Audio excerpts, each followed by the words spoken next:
25,000. I'm literally sitting here watching the counter all day long. So put me out of my freaking misery.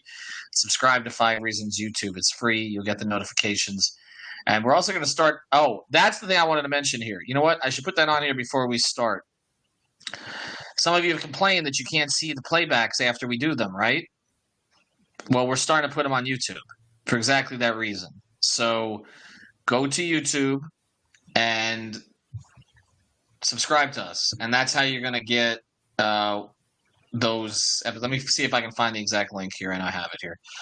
And that's how we can get it. Also, we got 2 Better Edge contests right now. I will put this one up as well. This one is from Sean. If you want to participate in this one is the in-season tournament. So there you go. And there's another one that's a contest for December. Major Passage just won the contest. Some of you know him. He's contributed content before. Actually, I won the contest going away out of like 28.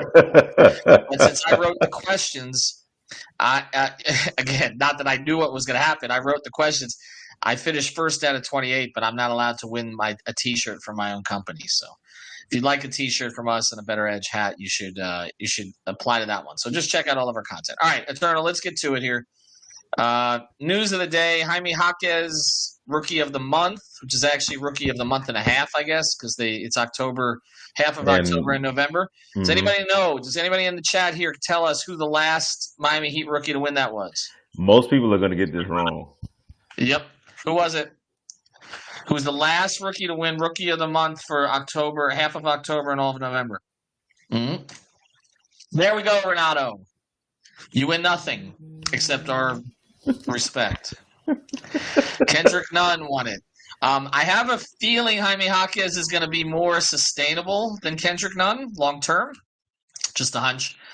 But people forget, like Kendrick was putting up Dwayne-like numbers early in that time. He did win 3 times.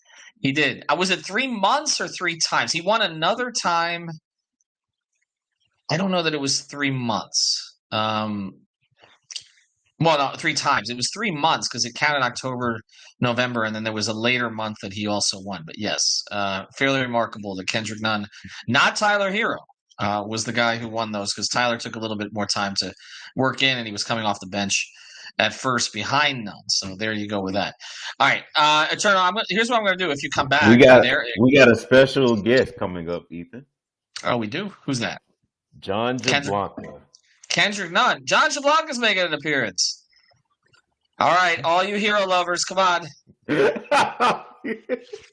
get your audience with the Tyler Herro fan club founder, John Jablonka. Wait, John, that's not you. That's just a symbol. This one's not going on YouTube, by the way. The way we're starting here. All right. Well, whenever John hops in, we'll get to it. There we go, John. How are you? All right. You know what? This is going to be fun. This is how we're going to do this. I'm going to give you. Hold on. Do I still have it? Let me see. I have our grades from yesterday here somewhere. Also, I dropped John's link in the chat when he broke down. Where is it? Yes. John, I have your Heat stats through 20 games per cleaning the glass if you want to touch on that and some more. Yeah, we can do that. Hold on. Let me see. Do I have the grades? Hold on a second. Greg and I did this yesterday, and I don't know if I tossed it or not. All right. Well, I can go through it. I can give you guys a general idea. If you didn't listen to the podcast, apologies for that. All right. Jason Aid's here to cook John. John, thank you for joining us. We appreciate it. Come on. I thought it was going to be Hassan Whiteside as a special guest. I got a little concerned, but you're an improvement. All right, let's get to it. I don't have Greg and I's grades here? Yeah, shoot. You know what? I must have taught. All right. Well, we'll go through them generally. Let me see what you guys think of some of these. Okay. Okay. It took me until the end of the podcast to get to it. These are grades relative to expectations. Okay. Mm-hmm. So it's a bit of a curve, but it's a curve both ways. What would be your grades for Duncan Robinson so far this season? Mr. Jablonka, you go first. A+. What's that? A+. I can't. I don't know. I'm not picking up the mic. Hold on. I can hear it, but it sounded a little Charlie Brownish. Hey, can you hear me now? Yes, much better. Much preferable. A+. Thank you. A? Okay. Eternal, what are you giving him? A+. That's what John said originally was A+. We were thinking the same thing. Okay. I would say A+. Yeah, me as well. I don't know how it could be anything under an A, honestly. Considering where he was about a year ago and where he is now, and how reliant they've been on him during this period of time, which they don't get through the Tyler stretch without him. Regardless of what one thinks about Tyler, they certainly needed the spacing, the shooting, but also the creation that Duncan's provided. So I give Guy credit for improving his game. That's the one thing we always look past is like you look at rosters, you're like, well, these guys are finished products. He's not what proved not to be a finished product late in his 20s. That's pretty significant. So I will say A+. What would you guys grade Jimmy Butler to this stage? Eternal, go ahead. Relative to expectations. I would say B-. I would say B-. John? Go ahead, Eternal. Sorry. Jimmy's defense hasn't been as sharp as it has been in the past. And it's not like he's lacking anything physically, along with some of his shot choices. John is going to touch on some other stuff, but we're going to be on the same page. But like some of his shot choices have not been the greatest. He's been too much of an asshole. I actually said B-, John, relative to expectations. But I think it will get better. I'll just put it that way. Yeah. I think I'd have him around C+, because I think that first week or two stretch brought him down even worse. And then even now, like when he's playing better from like his first week, it's still not Jimmy good. He has stretches, but I think he has more stretches of just being looking out there like that. See, I think when I see the way that he tried to take over and to a certain degree offensively did the game against Indiana, the last game against Indiana with 25 in the second half, I almost grade him down for that because he has been trolling for so much of the season. Like he still has that in him, but he just doesn't want to provide it. The first couple of weeks are that's what jumps out to me because the Boston and Milwaukee games to me on the road were wins if he had just played at a reasonably decent level. So I went with B-. So actually, John's I thought I graded him too low, and you went with that even lower. All right, let's go with Josh Richardson so far. I feel like this will be an interesting one. John, you first. Ooh. I'll say around D. Really? For Josh, right? Yeah. Yeah, around D. He started off poorly on offense, but that's because he got pushed into a bad role. Like he shouldn't have been a ball handler at all. But then his offense picked up, but then his defense just disappeared.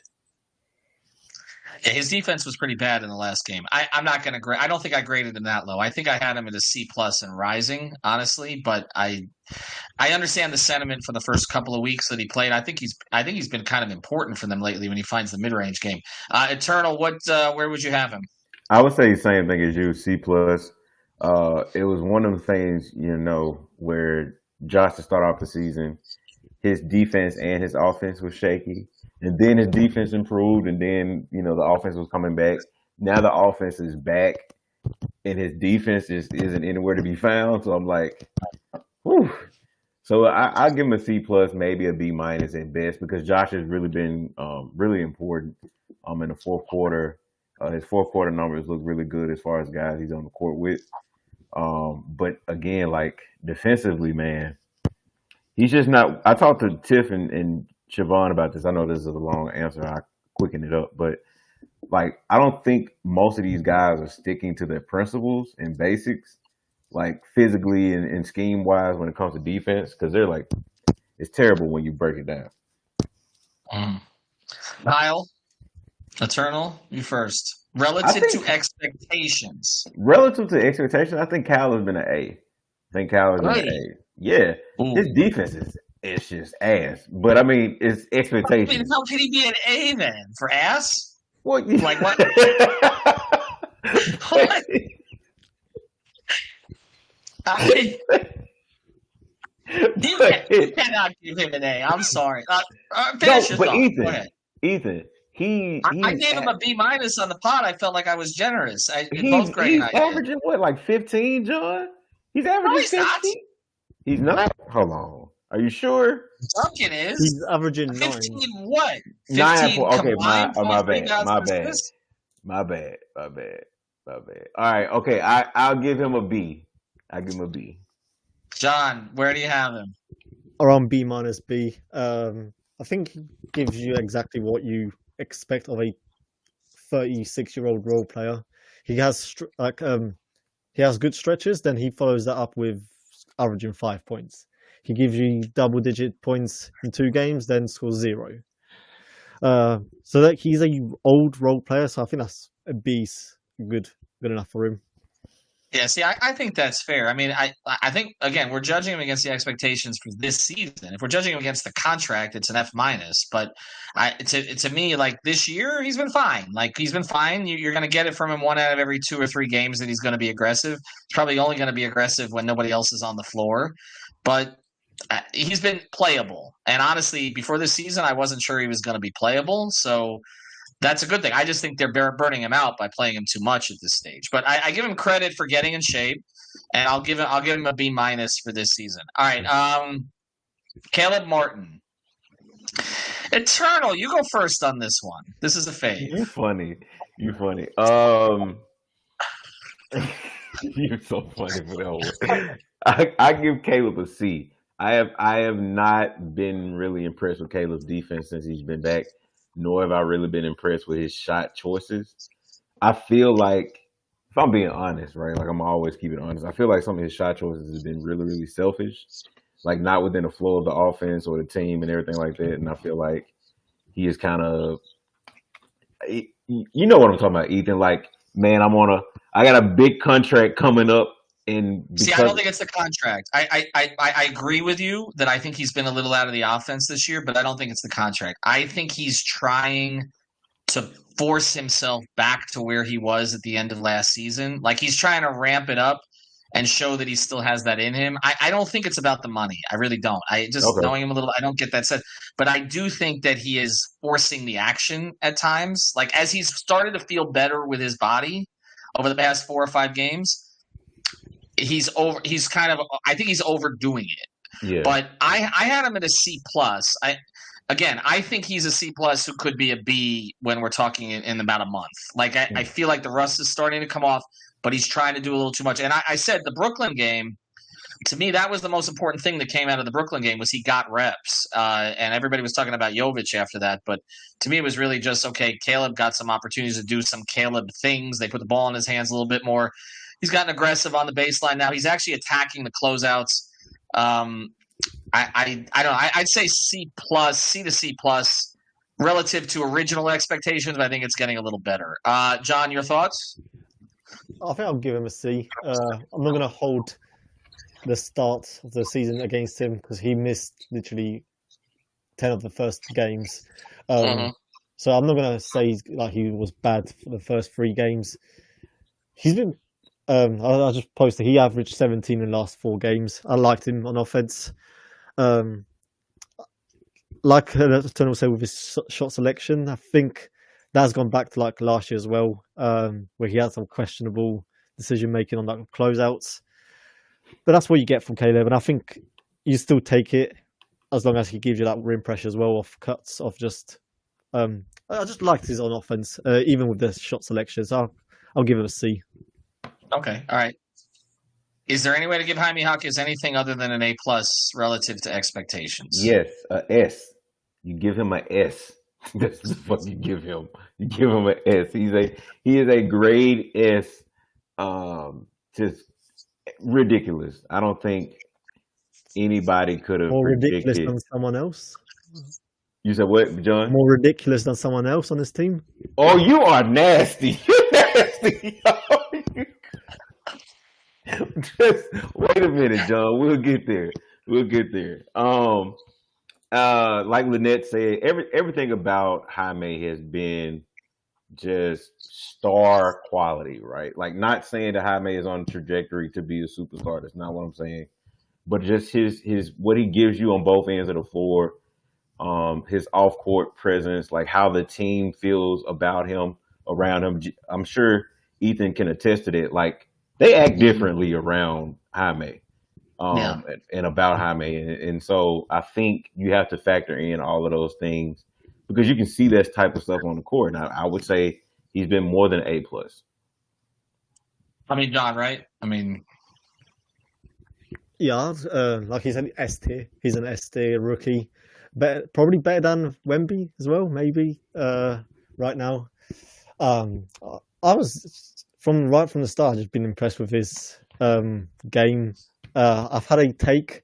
Some people took it the wrong way, but I really just like him, and I don't think he can get anything worse than an A for what he did as a rookie. Like, even not considering it as a rookie, what he's done as a role player on this team, I can't think of anyone else that's coming off the bench that has his level impact in general.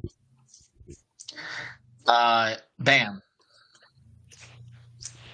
John, you first. I think that's A plus even.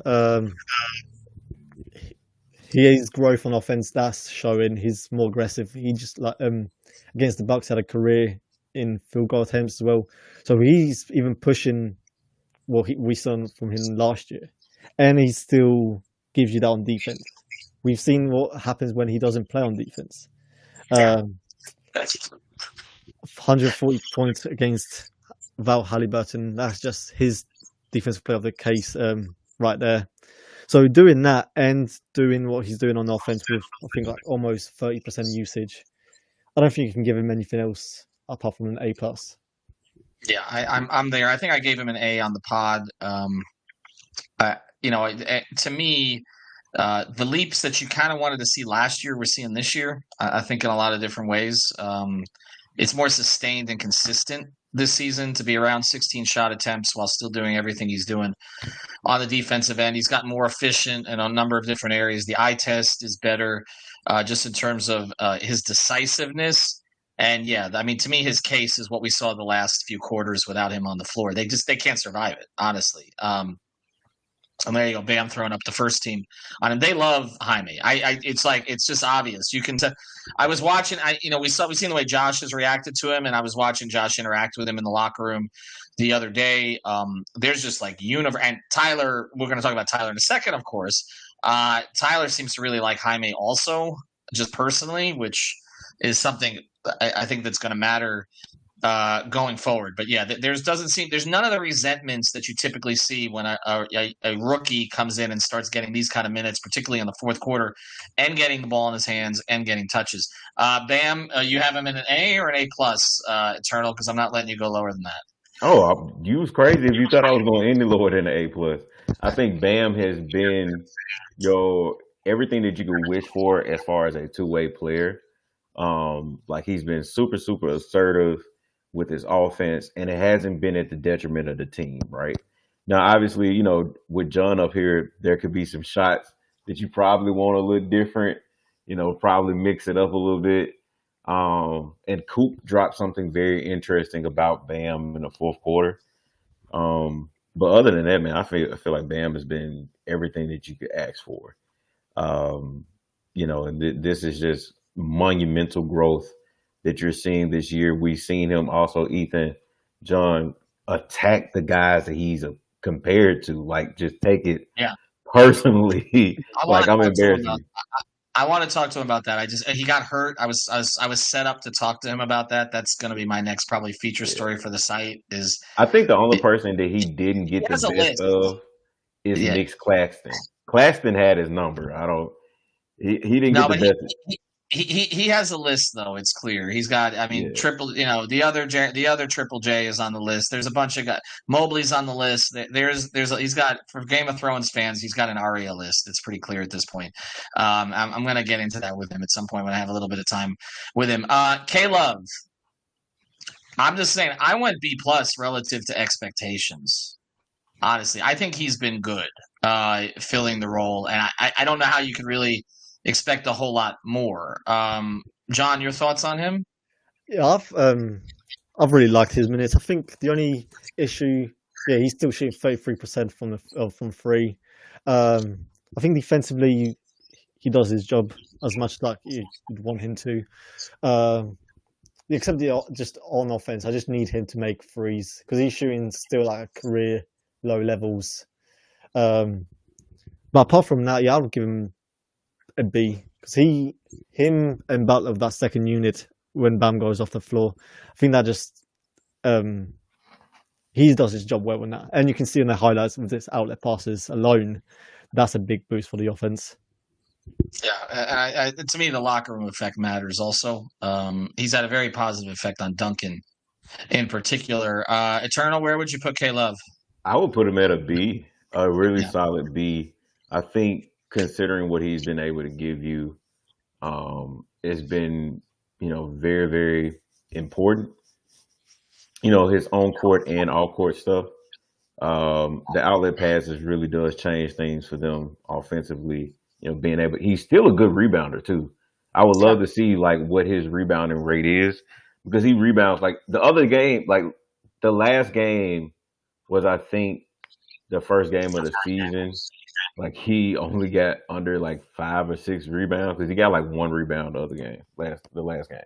But other than that, Kevin Love has been really good. Like John said, the shooting numbers, shooting from 3 kind of took a dip. But I felt like that took a dip because he was shooting really well before going to the bench. But I felt like it took a dip when he went to the bench. But I feel like he's been solid. All right, let's get to a couple, and then we're going to spend some time on one person here. What are we grading Thomas Bryant, guys? F. And Orlando Robinson. Let's do these two together. Jovic is ungradable; he just hasn't played enough. But Thomas Bryant and Orlando Robinson. Where are we? I mean, I think I put Thomas Bryant as D, and I think I was maybe generous a little bit. What would you give him, John? For Bryant, I would give him an F minus. Is that even possible? I was very generous. I like Orlando minutes. I'm surprised that he's only been given this many minutes. I think he held his own in the Orlando game. I don't think like the defense can be held against him when most of the issues were at point of attack. He's not going to be locking everything up like Bam, but he just did his job well. I think I liked this on offense. He looked better on that with just finishing, and he was a more of a stretch big than Bam. So I think that's fair. We're bringing Mateo up here, by the way. Everybody check out Mateo's series on Pat Riley. It's still on the website. We're going to podcast with him on that this week. So 3-part series that he put up there. I want Mateo up here for the final flourish of this, but let me get to one more thing. So I'll say I think I said Orlando Robinson. I think I might have said incomplete, but probably a C. And again, I probably was generous with Thomas Bryant. Jamal Cain really haven't been enough minutes. I'll say this though.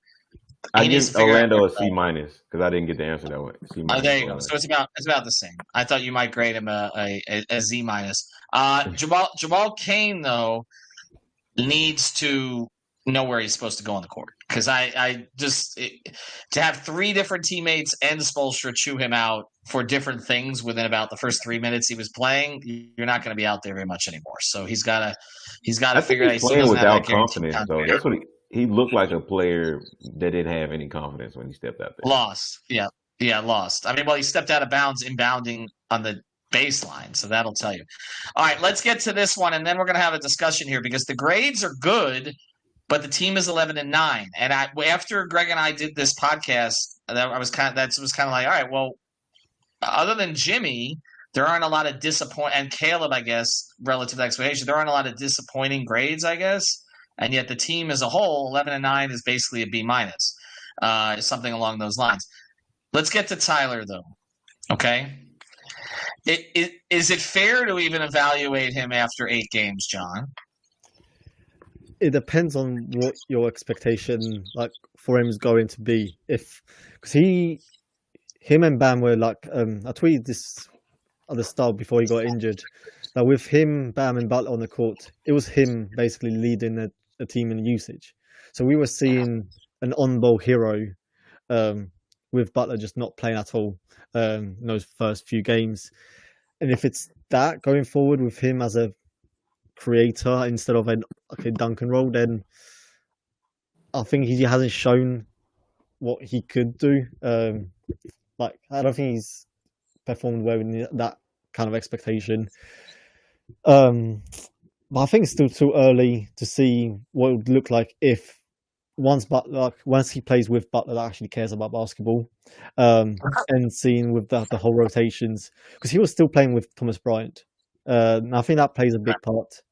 So I want to see him play with these rotations and with this type of Jimmy before. Right, but how do you, before we get to the other, how do you get him to the right rotations when we know that he's going to start? Like, regardless of what Duncan is doing, Spoelstra is not going to bring Tyler off the bench when he comes back. In fact, I would expect they keep him out a game or two longer just to make sure he doesn't have a minutes restriction, so that there's no justification to ramp him up off the bench. Like, I don't think they want to deal with the optics of bringing him off the bench, no matter how well Duncan has been playing. So, I mean, Spo was trying to, stagger him and Jimmy as much as possible. You mentioned it was a Jimmy who didn't care about basketball early in the season, but he was trying to stagger them as much as possible.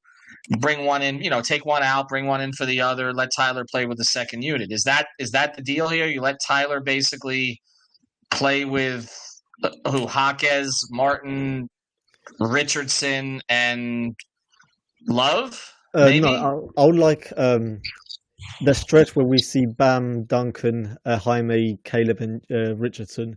I will just swap him with either Caleb or Jay Rich, depending on who feels better that game. You just swap one of the other. Have him and Duncan and Bam take turns like doing the on-ball creation. One the other guy's spacing.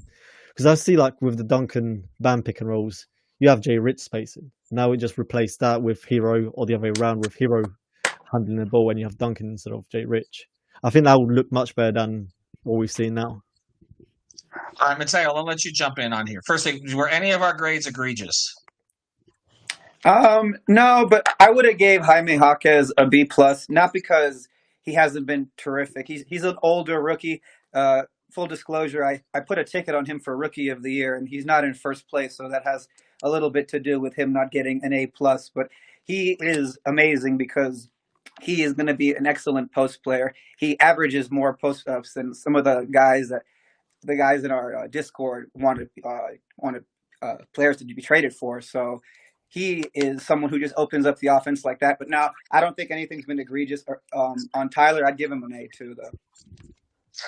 So you would give it an A. Okay, so you'd get on Tyler. I mean, I had Tyler's play at a B+ to A-, honestly. Although I understand the team dynamics of it. Eternal, where would you have put Tyler through the 8 games, knowing that they weren't winning them? I don't know how much of that was his fault. I would say incomplete.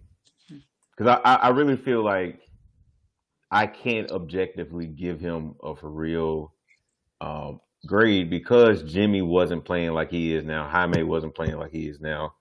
Haywood wasn't available. Bam was being himself. Oh, that reminds me, by the way. That reminds me. Well, we got to circle to him after. I forgot about him. Go ahead. Continue. I'm sorry. Bam was being himself, but it wasn't to this level. So I feel like it's unfair to Tyler to give him a grade. If you force me to give him a grade, I would give him a solid B at best, just as I felt like some of the stuff didn't come within the flow of the offense.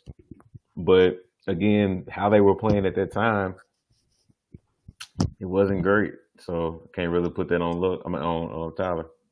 All right, let's do this one, and then I want to get to the overall team thing. Haywood Highsmith, relative to expectations. I feel like if I did this 2 weeks ago, I would have had him in an A. I graded him down to a B+ because a B to B+ because it feels like because the shot's not falling right now, basically, which it makes a little bit of a difference. Would anybody have him much higher than a B? I think I'll have him a bit lower.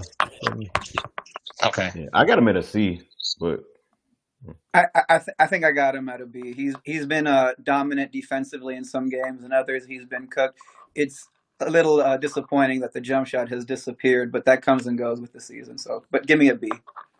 Yeah, I think that's fair. The injuries definitely hurt him. I think Salas has hit on that. All right, so let's get to this point then, okay?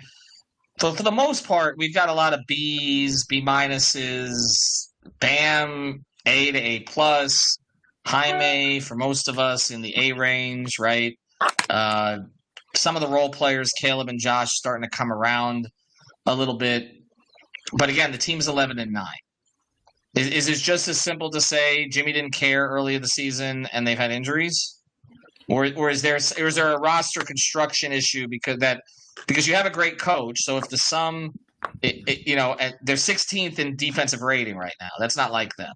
Okay, so why is the sum not? The sum seems to be maybe equal to the parts. It's not greater than the parts right now. Is it just injuries? Mateo, I think you should go first.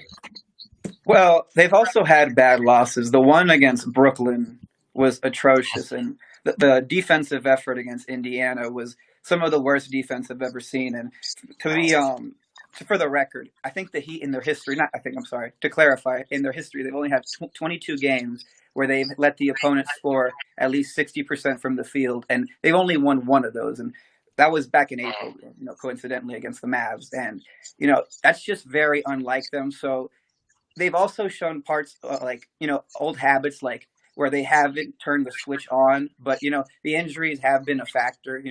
It really hurts. Like in some of these games, it really would have been nice to have Tyler back for his late game offense, or the ability to for him to provide something. But the thing with Jimmy, I think everybody's missing that for the Atlanta game. He was missing it with personal reasons, and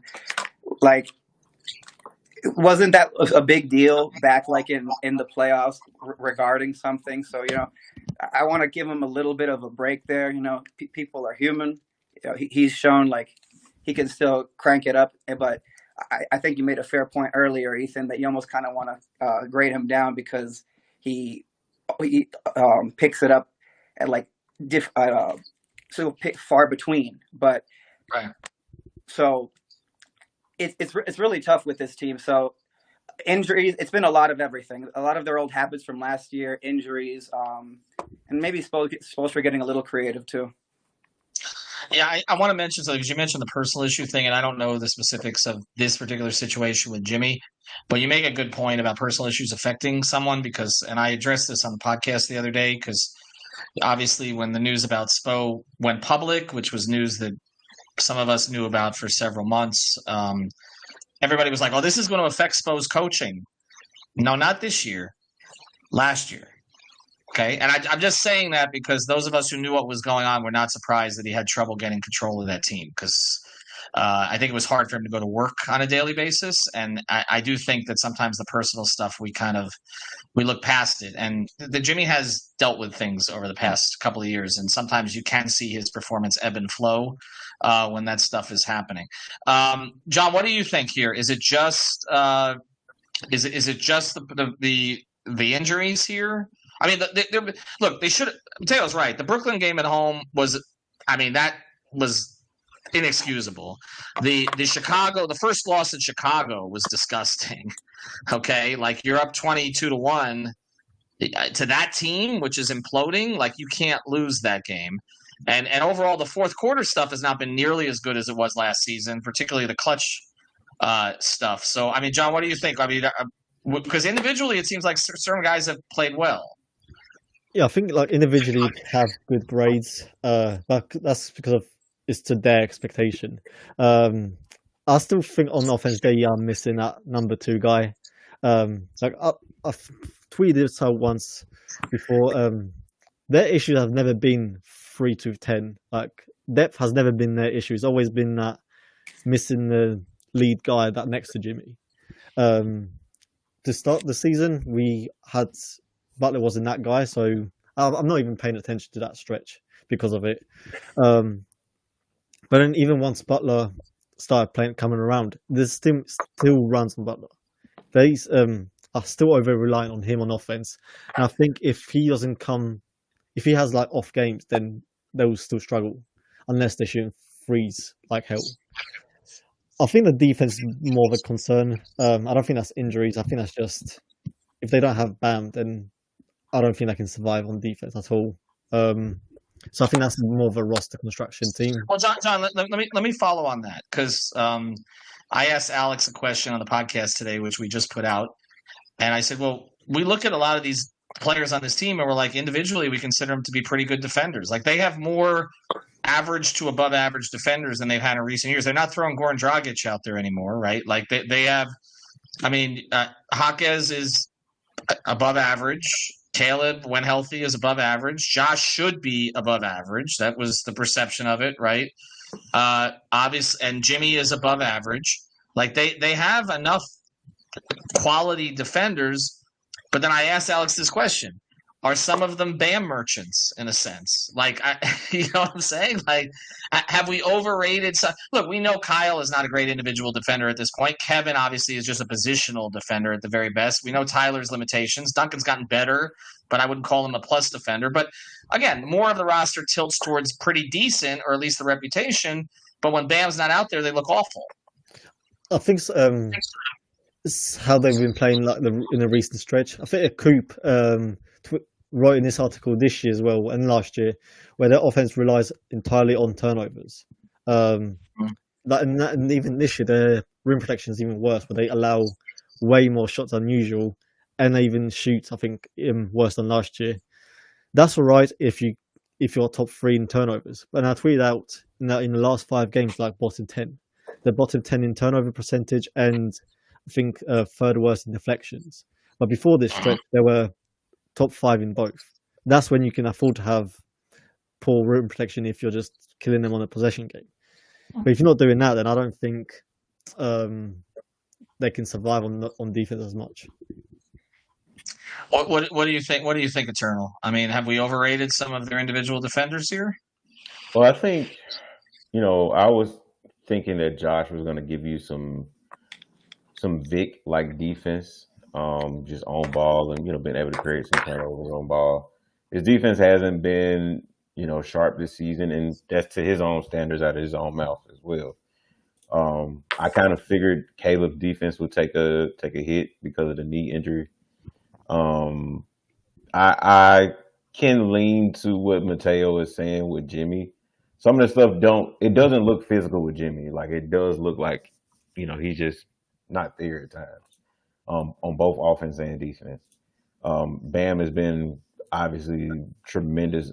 Kyle and Kevin Love are what they are. They do what they can as, experienced veterans. But I think some things need to be tweaked as far as like harping down on your principles and your basics. But also too think, Ethan, guys, that they just need some other guys to kind of make things settle in place a little bit more. How much of a difference, and I'll get out of here after this. Appreciate everybody joining us. Mateo, how much of a difference would simply having a ball hawking point of attack defender at the point guard position make? Well, I think a whole lot, because starting the break, that's one of the it helps to create turnovers, with blitzing, the pick and roll. But it also, helps stop the ball, in full court press to slow down the offense. So like the other team has just less time to get into their half court sets. It's not a deal breaker right now, but, I think the one everyone is looking at is Alex Caruso. But the reason why I don't think it's worth splurging on is a lot of the things he does is what Jaime Jaquez gives you. And to tell you the truth, do you really want 2 guys on the floor I don't want to really get into trouble here, but like you want more guys who are ball handlers on the floor. So I don't know if I would put him on the floor with Jaime Jaquez next to Bam and Jimmy and maybe like Duncan, but I think it could solve some issues. I'm not sure if he is the direct solution because he'd probably be a little expensive with the fire sale that's probably coming their way. But it could help. It could help definitely. I mean, you look at Tyus Jones or Marcus Smart. I mean, there's a lot of names that are going to be talked about. I don't think Marcus Smart is going anywhere, man. Like they just made a deal for him, and he'll be very impactful once John Morant comes back. Yeah, you would think. I just see how far out they are at this point. All right, John, I'm going to let you close here, okay? Because I know you don't hate Tyler, all right? So Heatcast West, I know you don't hate Tyler. You have some issues with fit and efficiency and other things along those lines. You have 30 seconds here, all right? 30 seconds. When I tell Alex he has 30 seconds, it means 30 minutes, so don't go that direction. You've got 30 seconds here to – hold on, Heatcast West. Hold on. You got 30 seconds here to explain your position. You ready? Boom. 1-4 flat. Yeah, I hate the fans. I hate that he stands, and I hate the expectations just put on him for no reason. I keep saying he's an all-NBA guy when he hasn't shown at all what to do that. I think of him as a role player. I don't have a problem with him especially. You don't see me hating on Haywood. You don't see me hating on Jay Rich when the expectations for them are role players. If the expectations for Herro were lower, I wouldn't have to put up the same content to show that the fans are just wrong. Wow, 28 seconds. I tell you, I give Alex 30 and it goes on till the next day. All right, want to thank Eternal. Want to thank Mateo. Want to thank John. You can jump on here anytime. We're bringing John on for Herro's first 30-point game in a win. When he comes back, you're coming right back in. You're coming right back in. All right. Everybody read Mateo's series on Pat Riley. We're going to have him on the podcast this week. Subscribe to the Discord because you can do this all day long, and subscribe to YouTube. Okay, I'm tired of begging to get the last 20 subscribers here. Have a good day, everybody.